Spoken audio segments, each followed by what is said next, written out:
Welcome to another episode of the Ranger Gareth podcast, your white-hot source of nature news, bringing you the best headlines from across the globe right at the tail end of February 2026. Check out my website, www.rangergareth.com, and sign up for my mailing list so you never miss another episode. Yay!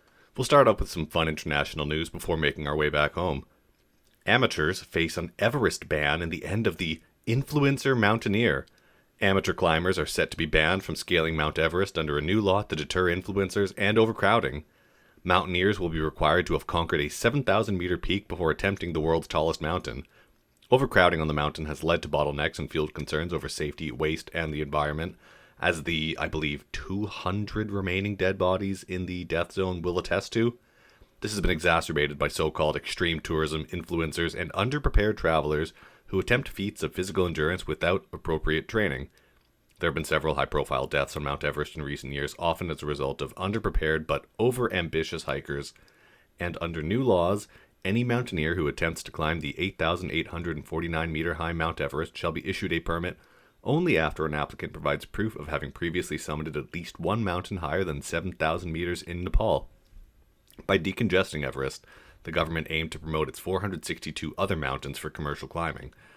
Personally, I have a long way to go before I am Everest ready, since my highest elevation so far would have been Dead Woman's Pass on the Inca Trail at a paltry 4,215 meters. Bringing it back to Canada, 2 Ontario men have been fined thousands of dollars for illegally selling moose meat. Paul Descoteaux and Kareem Nicholas Ryan St. Germain each pleaded guilty to unlawfully selling harvested moose meat. Descoteaux was fined $3,500, while St. Germain was fined $1,500. The charges stem from an investigation that began in early 2022 when conservation officers started looking at the commercialization of moose meat in the area.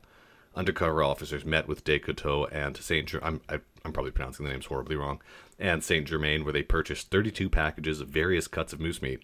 The packages were sent for forensic testing, where it was determined that the meat originated from 4 separate moose.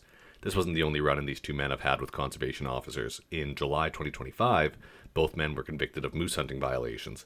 St. Germain was convicted of unlawfully hunting moose without a license, transporting unlawfully killed wildlife, unlawfully possessing body-gripping traps, and failing to complete mandatory hunter reports. He was fined $11,300 and suspended from hunting for 5 years, while Descoteaux was convicted of transporting unlawfully killed wildlife and fined $2,500. It warms my heart to hear about poachers getting hammered by the courts.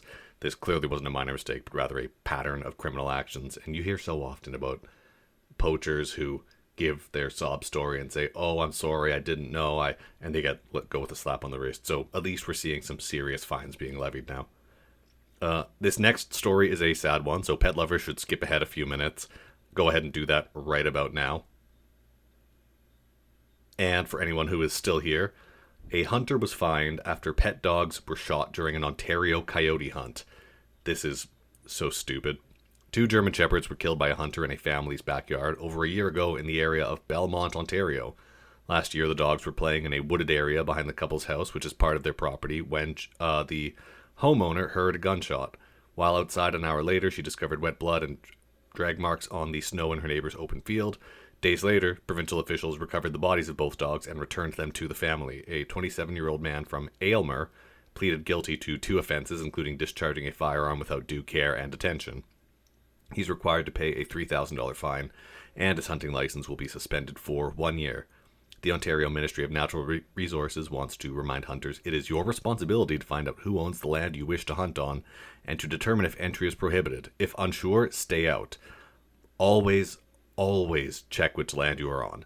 Canadians are lucky that our neighbors down south, we're lucky that our neighbors up here aren't as trigger friendly as our friends down south, but that doesn't mean that there aren't consequences for going on the wrong farmer's field.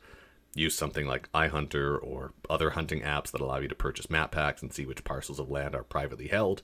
Stick to Crown land, provincial recreation areas, or actually contact the landowners before you are on their land. Sometimes, if you're lucky, you can contact the county directly and they give you maps for free. I've done that for a few counties around Edmonton, so it doesn't hurt to ask. Oh god, sorry, this is a bleak episode. This next story, a pet wolf dog was recently euthanized by the BC SPCA, highlighting their stance against crossbreeding. The euthanasia of a wolf dog named Kalia is drawing attention to the BC SPCA's stance against crossbreeding domestic dogs with wild animals. which the agency argues results in hybrids that are challenging to safely or humanely care for. A hybrid was recently surrendered to the BC SPCA, and DNA testing confirmed that she had 35.4% grey wolf genetics. That left the SPCA with two options: find her a home at an animal sanctuary or euthanize her. The first option was ruled out after an accredited sanctuary confirmed that the wolf dog's genetic makeup would not allow her to live successfully with the other wolf dog hybrids. And although it is not technically illegal to keep a wolf dog hybrid as a pet, these hybrids do not meet the BC SPCA's adoptability guidelines given their unique physical and behavioral needs. Hybrid animals often experience poor welfare and exhibit signs of stress and frustration when their needs are not met. I would like to take a moment to highlight the work done by the Yamnuska Wolf Dog Sanctuary just outside Cochrane. In June 2011, the Yamnuska Wolf Dog Sanctuary was created to drive public awareness and education surrounding wolf dogs and wolves in the wild. You can support this organization by visiting their location near Cochrane and paying for a tour, making a donation online, becoming an annual or monthly member, sponsoring a wolf dog, or even donating material items that are found on their Amazon wishlist on their website. I went there a few years ago, and I highly recommend it for anybody in Alberta, especially someone from Calgary. It's not really that far. Drive out there, take a look, have a tour. You can even go out into the wolf dog enclosures with the tours, and if you're lucky, they might even eat right out of your hand. So yeah, check it out. It's quite nice. From the Narwhal, this next story, the Narwhal is one of my favorite news sources. They create fantastic articles. Give them a follow, subscribe to their newsletter. It is great. But the BC NDP promised to phase out glyphosate, and forestry companies are still spraying. Herbicide use by the forestry sector has declined, but a group advocating for a ban says spraying even relatively small areas can have an outsized impact. British Columbia's three major political parties found rare common ground in the last provincial election on the forestry sector's use of glyphosate, which is often referred to as a forever chemical because it takes forever to break down. The common and controversial herbicide ingredient is used to kill off plants that might compete with planted trees for water, nutrients, and sunlight. During the 2024 campaign, the BC Greens promised to ban the use of all chemical herbicides in forestry. The BC Conservatives committed to stop all aerial spraying of glyphosate. And the BC NDP, which was re-elected with a slim majority that October, promised to phase out the sector's use of glyphosates altogether. Despite these commitments, chemical herbicides were still sprayed across hundreds of hectares of forests in 2025, mostly in the area northeast of Prince George. And the article on the Narwhal's website has a very neat interactive map that shows you all of the areas in BC where pesticides were applied. So it shows aerial spraying, ground spraying, and areas where the trees were manually cut back. So give that article a look. It's very interesting, and the map is just fantastic. It should be noted that since 2015, chemical pesticide use has declined by approximately 90%. It is unclear how committed the government is to a total ban on their use. Bringing it back to Alberta, residents of the town of Olds are unhappy with a proposed data center. Data centers have been in the news quite a bit lately with this whole explosion in AI. Data centers store and process data and are especially important to artificial intelligence, but they use vast amounts of power to do so.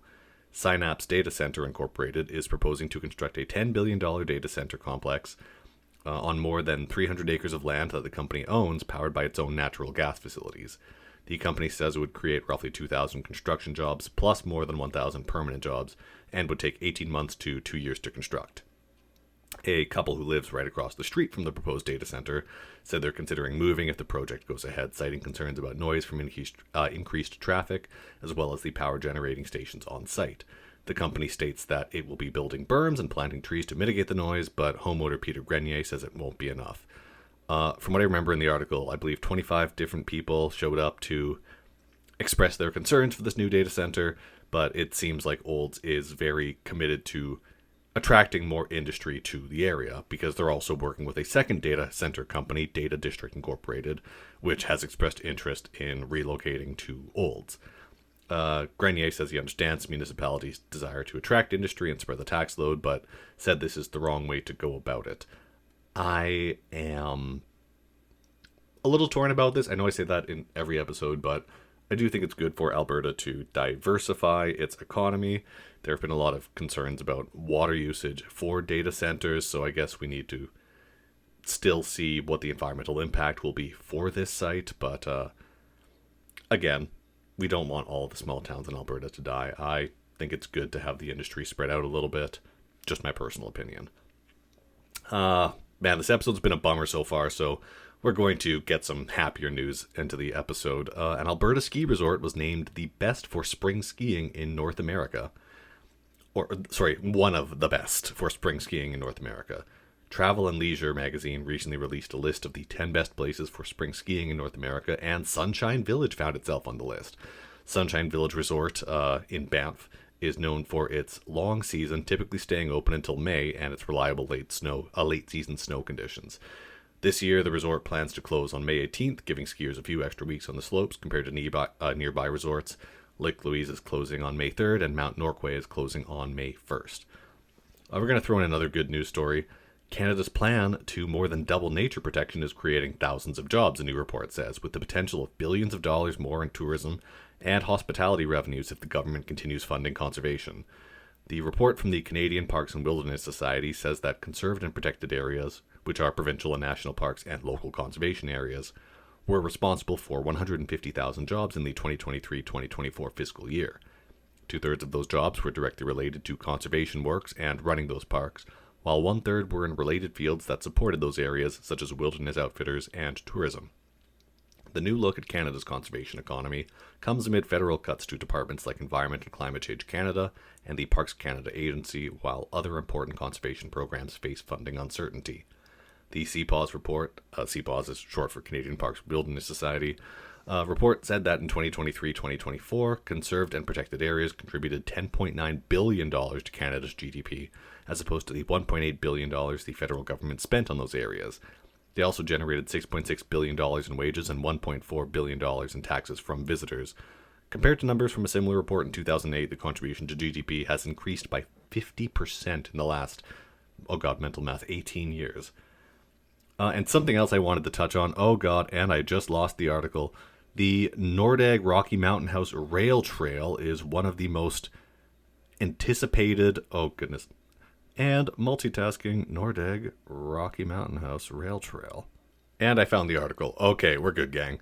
So the government of Alberta and Clearwater County collaboratively revitalized stretches of the 100-kilometer trail between the abandoned historical rail line, along the abandoned historical rail line between Rocky Mountain House and Nordegg.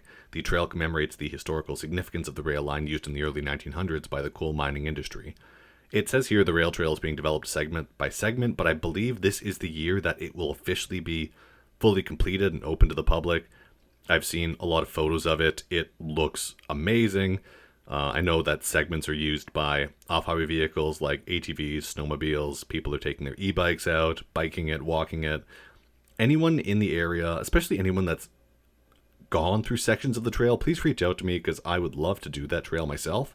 So if you have any personal experience with it, I am very interested. And finally, for some more personal news, I've been mostly sticking around home base this winter. A bit of ice fishing up by St. Paul was nice, even though I stuck my auger right in the mud and dulled my blades. So I'm going to need to get those resharpened or else just buy a new set of auger blades. I do this at least once a winter. So that wasn't fun. And then I got stuck in the big snow squall. I know some of you saw the videos of that, and some of you also got stuck in that snow squall, so that was great.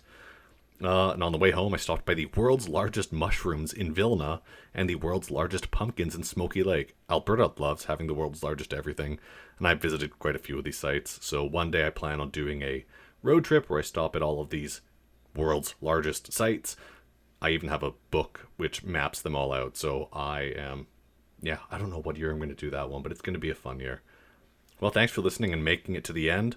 I'm working on an episode for the Ogopogo Mani Pogo, so I'm hoping to have that done sometime in March, as well as my March news updates, so stay tuned. Adios.